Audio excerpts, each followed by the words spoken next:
Hello all, welcome back to Excellent English. This is Ambikesh Kumar Tiwari, and in today's video we are going to talk about the use of a modal verb. This modal verb is used to first form of the verb, used to. This is a modal which is used to express, which is used to show a habit of past tense. It means what? If there is a habit which is there in past, एक ऐसी आदत जो past में थी, whether that is in present or not, it is not known. वो present में है कि नहीं इसकी जानकारी नहीं है, but it was there in the past, वो पास्ट में थी. उस तरह के हैबिट को शो करने के लिए, उस तरह के हैबिट को एक्सप्रेस करने के लिए very simply we are going to use to. So अब जो हमारी हिंदी की सेंटेंसेस होंगी, तो जितनी अपनी हिंदी की सेंटेंसेस होती हैं वहां पे हमें मिलता है या करता था, ये करती थी, ये करते थे, ने की आदत थी, ने की लत थी. सो जहां कहीं हमारी हिंदी की सेंटेंसेस में या करता था, ये करती थी, ये करते थे, ने की आदत थी, ने की लत थी, इस तरह के वर्ड्स हमें मिलेंगे. उन सेंटेंसेस को हिंदी से इंग्लिश में ट्रांसलेट करने के लिए we are going to use to. Okay, so अब हम कुछ ऐसे सेंटेंसेस पर डिस्कस करते हैं जिनके लास्ट में हमें ये वर्ड्स मिल जाएंगे. सो मैं तुमसे घंटों बात किया करता था, मैं तुमसे घंटों बात किया करता था. यहां पे क्या है? या करता था वी आर फाइंडिंग. अब या करता था, मैं आपसे घंटों बात किया करता था. It was like a habit of mind. ये लगभग मेरी आदत जैसी बन गई थी. तो जहां कहीं पास्ट की कोई आदत का जिक्र करना होता है we have to use to. तो अब इसको सेंटेंस को कैसे ट्रांसलेट किया गया है? मैं तुमसे घंटों बात किया करता था. I use to talk to you for hours. I use to talk to you for hours. In the same the next sentence we are going to find उसे धूम्रपान करने की आदत थी.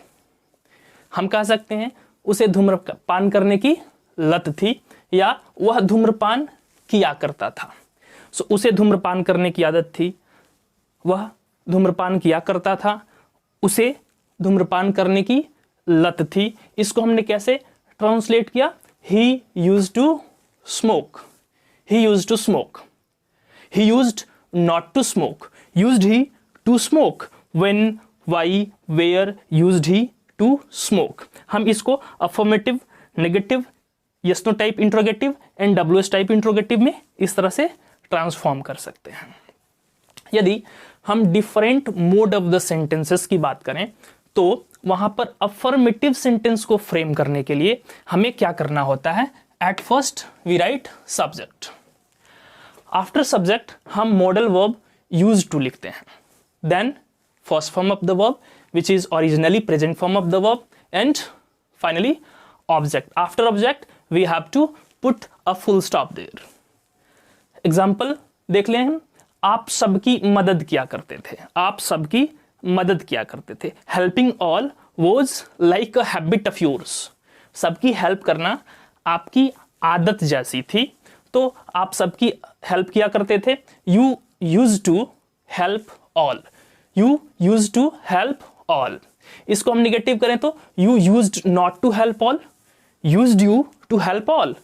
Why used you to help all? When used you to help all? All the four modes of the sentences we can easily transform our sentences into.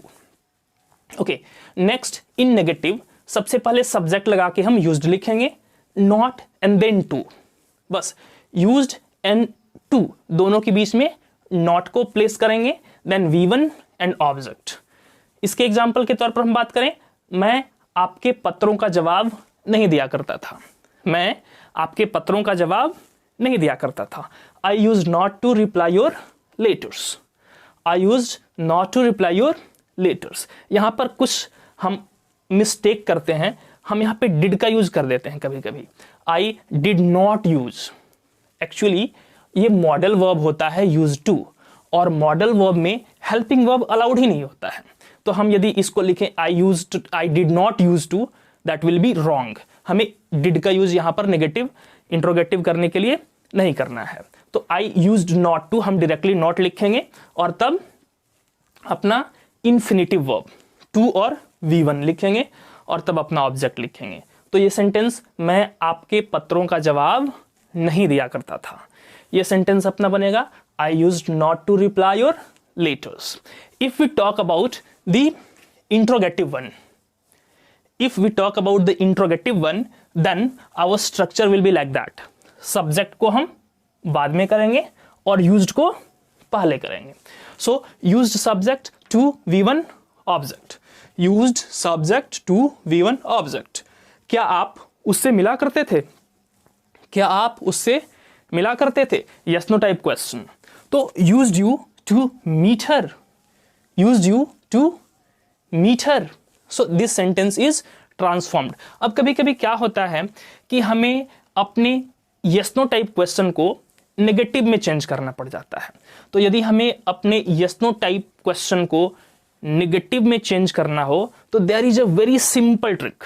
जो भी अपना subject है उसके बाद नॉट लगा देंगे। जैसे कि क्या आप उससे बात नहीं किया करते थे, तो ये बनेगा used you not to meet her, sorry नहीं मिला करते थे, तो used you not to meet her। In this way we can change our yes no type question into negative also। Last, यदि हम इस सेंटेंस को WH टाइप क्वेश्चन में बदलना चाहते हो तो अपना जो इंट्रोगेटिव का स्ट्रक्चर है यानी yes no टाइप सेंटेंसेस की जो स्ट्रक्चर हमने फ्रेम किया है, द सेम स्ट्रक्चर में हमें WH फैमिली का कोई भी वर्ड ऐड कर देना है। सबसे पहले अब ये स्ट्रक्चर बन जाएगा WH plus used, then subject and to V1 object।